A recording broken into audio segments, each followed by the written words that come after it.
नमस्कार, क्राइम तक देख रहे हैं आप। मैं आपके साथ वर्णिता वाजपेयी और मेरे साथ हैं दीपक सिंह। आलोक मौर्य और एसडीएम ज्योति मौर्य के केस में अब बहुत ही अलग तरीके की चैट सामने आई है, जिसे देखने के बाद, जिसे जानने के बाद और पढ़ने के बाद आपके भी होश उड़ जाएंगे। दरअसल जब आलोक मौर्य मीडिया के सामने आए, उन्होंने शिकायत दर्ज कराई, तो उन्होंने कहा कि जो उनकी पत्नी है ज्योति मौर्य, उनका अवैध संबंध चल रहा है एक जो जिला होम कमांडेंट हैं उनके साथ। उसका नाम है मनीष दुबे। इसके बाद आरोप प्रत्यारोप का दौर शुरू हो गया। ज्योति मौर्य अपने पति को ही आरोपी साबित करने पे तुल गई। वो बोलने लगी कि उनके पति ने उनसे दहेज मांगा, दहेज की डिमांड की, फॉर्च्यूनर मांगी, 50 लाख रुपए मांगे।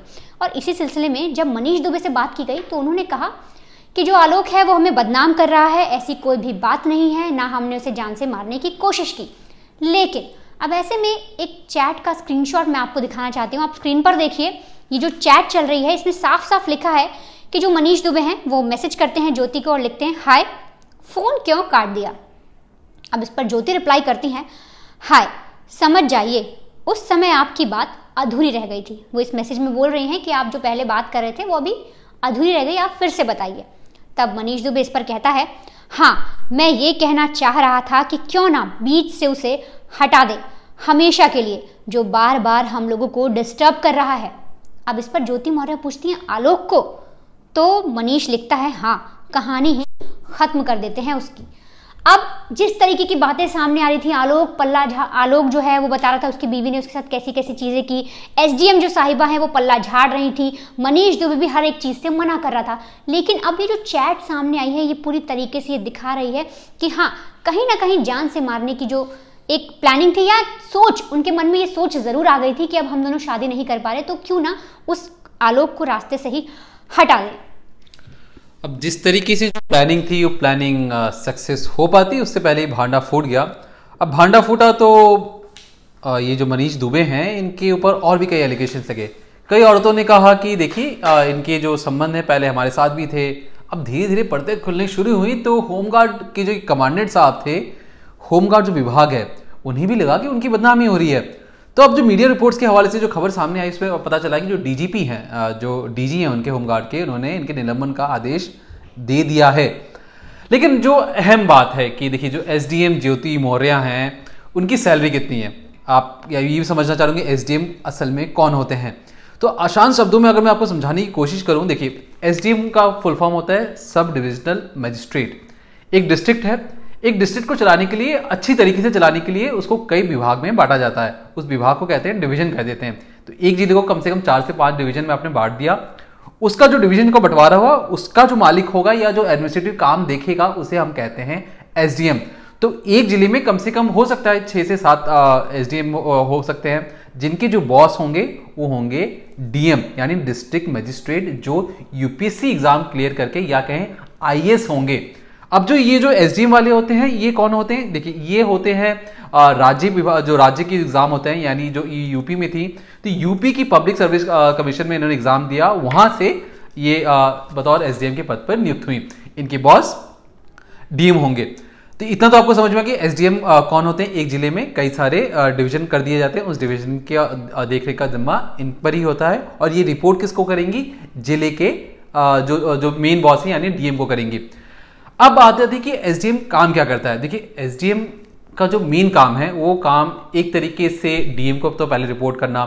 जो आपने देखा होगा कि जमीन की जो खरीद फरोख्त होती है उसमें जो तहसीलदार होते हैं तो वहां पे आपको एसडीएम के सिग्नेचर कंपलसरी होते हैं। और दूसरी चीज मैरिज सर्टिफिकेट में साइन करवाना, तो वहां पे एसडीएम की साइन उतना ही जरूरी होता है। इसके आगे चलते हैं तो कभी भी लॉ एंड ऑर्डर का जब मैटर फंसता है तो उस वक्त ये जो एसडीएम है ये जाके इन्वेस्टिगेशन करवा सकती हैं। पैरेलली ये खुद आदेश दे सकती हैं कि इनके खिलाफ जांच बैठाई जाए।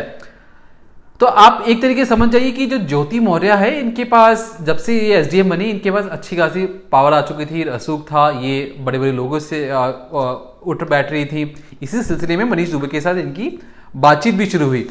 लेकिन बात करेंगे कि इनकी सैलरी कितनी है, जो सबसे अहम बात है जिसको लेकर पेच फंसता चला गया। एक जो तबका रहता है चाहते हैं कि हम गरीब से निकलकर बहुत ऊंचाई में पहुंच जाएं। तो 1937 यानी 1987 में प्रतापगढ़ जिला, यहां से इन्होंने जन्म लिया ज्योति मौर्य ने।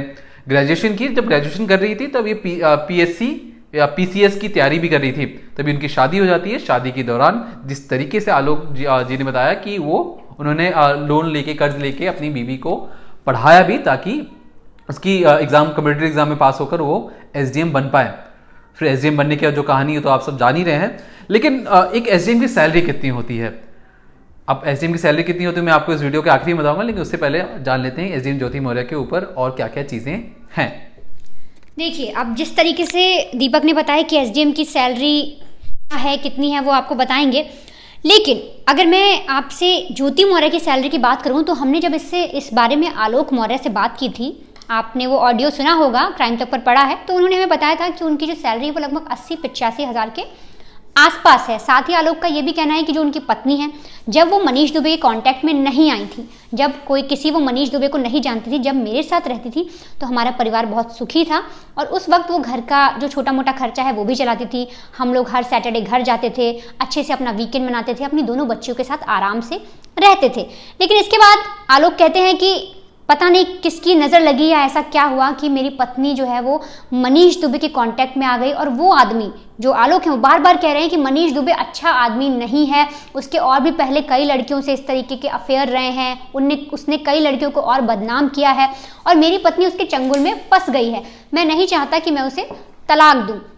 ये सारी बातें आलोक ने हमसे कही। आलोक ने साथ ही ये भी बताया कि जो ज्योति है वो आगे पढ़ना चाहती थी, इसलिए मैंने उन्हें आगे पढ़ाया। पढ़ाई लिखाई हो जाने के बाद जब वो SDM बन गई, तब उन्होंने ये चीज़ें जाहिर करनी शुरू की कि मैं उनके साथ ठीक नहीं लगता, मेरी जोड़ी उनके साथ ठीक नहीं है, और वो सीधे सीधे मनीष दुबे के साथ पास चली गई, या मनीष दुबे की ओर उनका मन खिंचा हुआ चला गया। आलोक ये भी कहते हैं कि जो मेरी पत्नी है उनको मैंने रंगे हाथ पकड़ा, आलोक उसके मनीष दुबे के साथ, ये ऐसा आलोक बताते हैं। और उनका कहना है कि एक बार जो ज्योति हैं उन्होंने घर के फ़ोन पर अपना फेसबुक लॉगिन किया और वो उसे लॉग आउट करना भूल गई, जिसके बाद ऐसे ही आलोक ने फ़ोन उठाया और उसने वो सारी चैट्स पढ़ ली। साथ ही साथ अब जो आलोक ने शिकायत दर्ज कराई हैं, जो जितनी भी उसने अपनी FIR दर्ज कराई है और जो भी कॉपी सौंपी है पुलिस वालों को, उसमें उसने बाकायदा शिकायत में सारी चीज़ों को बताया है, सारी चीज़ों का जिक्र किया है कि किस किस तरीके से उसने चैट्स पढ़ी, क्या क्या चैट्स में पढ़ा। साथ ही आलोक ने बताया कि जब तक मैंने इन दोनों के जो रिलेशनशिप वाली या जो प्रेम संबंध के जितने मैसेजेस हैं वो पढ़े, तब तक मुझे बहुत दुख हुआ, मुझे बहुत बुरा लगा। लेकिन जैसे ही मैंने एक लाइन पढ़ी कि ये लोग मुझे जान से मारना चाहते हैं, तब मुझे धक्का लगा, तब मुझे ऐसा लगा कि जिस औरत के साथ मैं इतने सालों से रह रहा हूँ, जो मेरे 2 बच्चों की माँ है, वो किसी गैर मर्द के साथ मिलकर इस तरीके की प्लानिंग कर सकती है या उसमें शामिल भी हो सकती है। ये चीज़ जानने के बाद उन्हें धक्का लगा। और जैसे कि हमने आपको मैसेजेस दिखाए और वो स्क्रीनशॉट दिखाया जिसमें साफ साफ लिखा है कि मनीष दुबे ये बोल रहा है कि मैं चाह रहा हूँ कि वो हमें डिस्टर्ब कर रहा है, उसे रास्ते से हटा देते हैं। और ये साफ तौर पर इशारा कर रहा है, जो बातें हमसे आलोक ने कही थी कि इन्होंने मुझे जान से मारने की कोशिश की। इतना ही नहीं, आलोक ने शिकायत में ये भी कहा है कि 22 मार्च साल 2023 को गाड़ी उन पर एक शख्स ने चढ़ाने की कोशिश की, और जब इसकी जांच पड़ताल की गई और जब आलोक ने अपने तरीके से इसकी जांच पड़ताल की कोशिश की, तो उन्हें पता चला कि ये किसी और ने नहीं बल्कि उनकी बीवी और मनीष दुबे का कराया धराया है सब कुछ।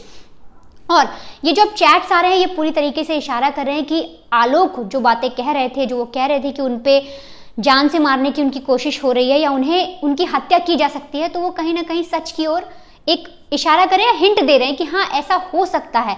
और आलोक को भी इस बात पर जरा भी भरोसा नहीं हुआ था जब उन्होंने ये चैट्स देखी थी कि उनकी बीवी किसी गैर मर्द के साथ इस तरीके से बातें कर सकती है कि हम उसे रास्ते से हटा देते हैं। तो ये सब जानने के बाद जो है आलोक बहुत ही ज़्यादा अपने आप बहुत ज़्यादा परेशान हो गए।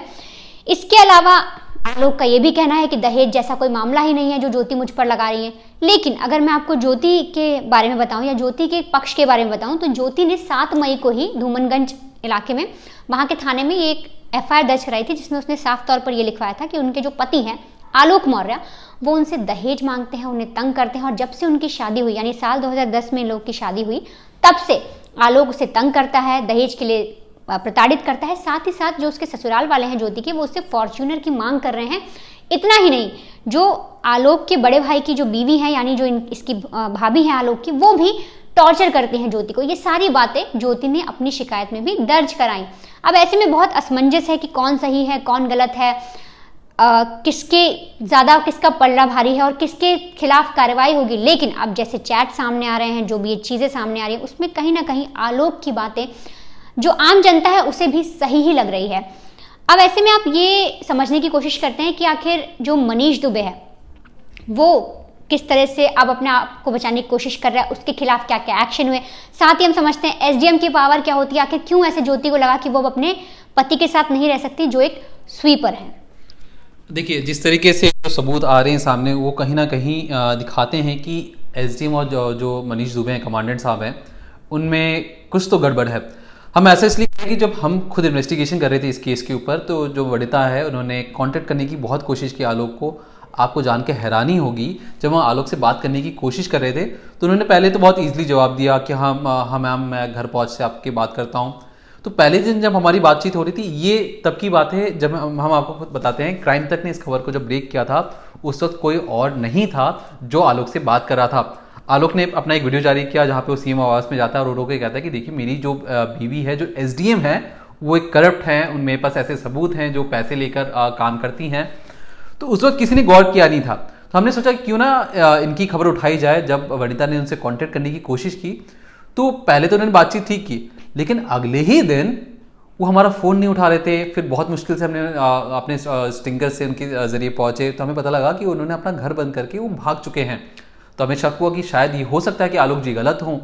फिर भी हमने कई दिनों बाद फिर आलोक जी को कांटेक्ट किया तो हमें पता लगा कि आलोक जी कह रहे हैं कि उन्हें डर है कि उनका ये बयान है कि जो आलोक पति हैं, मनीष दुबे जो कमांडेंट साहब हैं और जो एसडीएम है, ये उन्हें मरवा देंगे, ये उनसे बचते फिर रहे हैं, इसलिए उन्होंने पूरे परिवार सहित घर खाली करके कहीं और छुप के रह रहे हैं। तो हमें भी लगा कि यार ये कैसी बात है। फिर भी हमने उनका पक्ष जानने की कोशिश किया और यहाँ तक कि हमने सिर्फ आलोक का ही नहीं, हमने एसडीएम साहब को भी हमने मैसेज किया।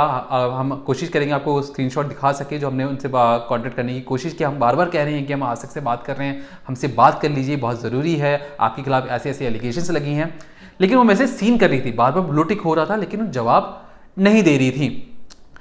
खैर, लेकिन फिर कुछ दिनों बाद एक इंटरव्यू आया जिसमें मनीष दुबे कहते हैं कि अरे, उसे जो आलोक है खुद वो 4th क्लास का है, उसे पता भी है कि यूपीएससी में कितने पेपर होते हैं। तो उसके बयान को लेकर लोगों ने कहा कि कमांडेंट साहब को कुछ ज़्यादा ही घमंड हो चुका है अपने पर। इस चीज़ को लेकर लोग काफ़ी ज़्यादा गुस्सा हो चुके थे ये कमांडेंट साहब से। लेकिन जैसा कि मैंने आपको वीडियो में बताया था कि मैं आपको बताऊंगा आखिरी में कि किस तरीके से जो एसडीएम हैं उनके पास पावर कौन कौन सी होती हैं, उन्हें कौन कौन सी फैसिलिटीज़ मिलती हैं और उनकी सैलरी कितनी होती है। तो पूरा लेखा जोखा है मेरे पास। जिस तरीके से आलोक जी ने बताया भी था कि उनकी जो सैलरी 80 से 85 हज़ार के आसपास है। तो एसडीएम जो होता है वो राज्य की यानी स्टेट की कंपटीशन एग्जाम पास करके आप एसडीएम बन सकते हैं। तो सैलरी कितनी होती है, देखिए, बेसिक सैलरी जो शुरू होती है वो 56,100 रुपये से शुरू होती है और अधिकतम 1,77,500 रुपये। अब आप सोचेंगे कि मिनिमम सैलरी 56,100 और मैक्सिमम 1,77,500 रुपये। तो देखिए, होता ये है कि मान लीजिए आप किसी भी जगह जॉब करने जा रहे हैं, आप एक ही रैंक में 10 साल काम कर लीजिए तो आपका एक्सपीरियंस काउंट हो गया, लेकिन आपकी रैंक तो वही है। तो उसी तरीके से मान लीजिए जो नया एसडीएम लगा है उसकी जो बेसिक सैलरी होगी 56,100 रुपये होगी। 10 साल का एक्सपीरियंस हो गया तो उसकी सैलरी फिर मान लीजिए 1,20,000 हो गई।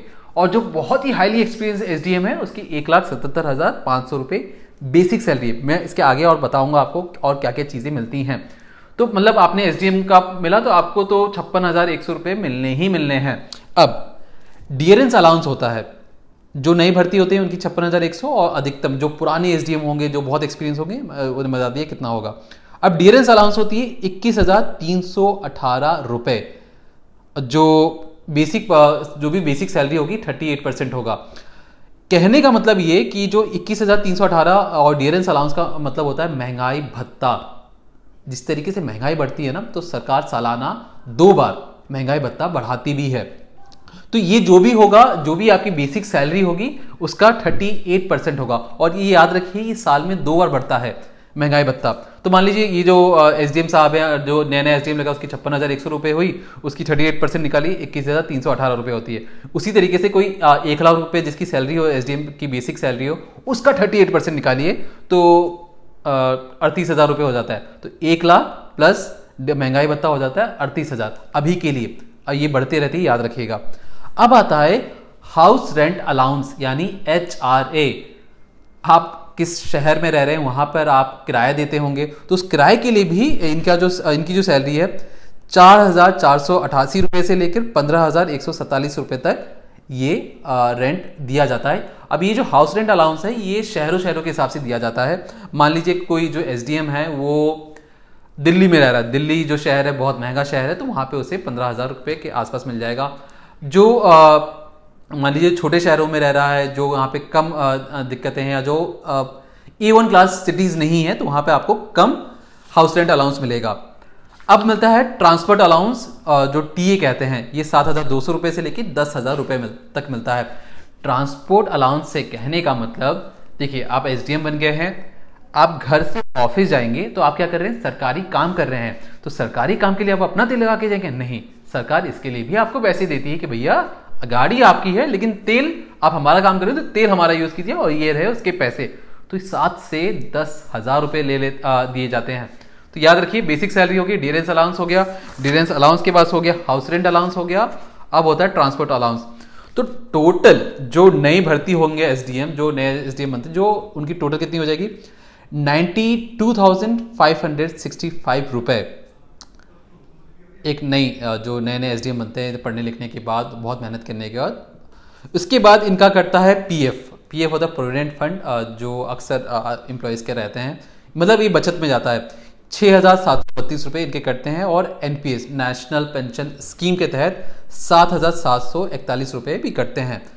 तो बेस जो पूरी सैलरी होगी 92,000 हो गई और उसमें से कुछ रुपए कटते हैं, तो आपके हाथ में कितनी सैलरी आती है, 77,792 रुपीज़। नए नए एसडीएम बन रहे हैं आप, तो आपके हाथ में इतनी सैलरी आएगी, उसकी गारंटी है। एनपीएस मतलब जब आप रिटायरमेंट करेंगे तो उस वक्त आपको कुछ पेंशन मिलता है सरकार की तरफ से, और पीएफ जो आपका ही बचत है, ये एक सेविंग हो गई आपकी। तो इस हिसाब से देखेंगे तो आपको पता लग जाएगा कि देखिए अगर सेविंग हो गया, पेंशन भी आप ही का है, तो टोटल तो सैलरी 92,565 रुपीज़ है। लेकिन जो ज्योति मौर्य जी हैं जो हमारी, वो उन्हें तो नहीं तो है नहीं, 6 साल का उन्हें एक्सपीरियंस भी हो चुका है। अब जैसे जैसे एक्सपीरियंस बढ़ता है वैसे वैसे आपकी सैलरी भी बढ़ती जाती है। और इसके अलावा जो एचआरए है, जिस तरीके से मैंने बताया कि एचआरए इस तरीके से डिसाइड होता है कि अगर आप छोटे शहर में रह रहे हो तो छोटा आप मतलब कम, मैं समझिए कि दिल्ली में आप रहेंगे तो दिल्ली में ज़्यादा अलाउंस मिलेगा, किसी गांव में रहेंगे, किसी गांव के एसडीएम है तो गांव के आसपास के एसडीएम है तो वहाँ पे आपको कम अलाउंस मिलेगा। तो इस तरीके से कहा जा सकता है कि जो एसडीएम मोहतरमा है ज्योति मौर्य, उनकी सैलरी बहुत ज़्यादा है, 1,00,000-1,50,000 के आसपास उनकी सैलरी है, और उनके पति को तो उन्होंने बताया होगा 80-85 हज़ार। इसके अलावा पैसे हो गए, पैसे के अलावा इन्हें क्या क्या चीज़ें मिलती हैं, याद रखिए, एक सरकारी कोठी मिलती है, सरकारी घर मिलता है, सुरक्षा गार्ड मिलता है, माली मिलता है, ताकि एसडीएम मैडम की जो गार्डन है उनके फूलों को कोई नुकसान ना पहुंचे, तो बाकायदा एक माली की भी हायर होती है, कुक हायर होता है, हाउस हेल्प मतलब झाड़ू पोछा करने के लिए भी एक शख्स मिलता है, एक सरकारी गाड़ी मिलती है जिस पर सायरन के साथ वो लेके जाती है, एक टेलीफोन कनेक्शन भी है और फ्री बिजली भी मिलती है। इसके अलावा जब भी वो कहीं ट्रैवल करेंगी तो उन्हें एक अच्छे मतलब एक 5 स्टार या 3 स्टार होटल जितनी फैसिलिटीज़ वाली होटल में ही उन्हें ठहरने का इंतज़ाम किया जाता है, और कहीं भी जाएंगी तो उनके लिए गाड़ी का जो अलाउंस होता है वो भी मिलेगा।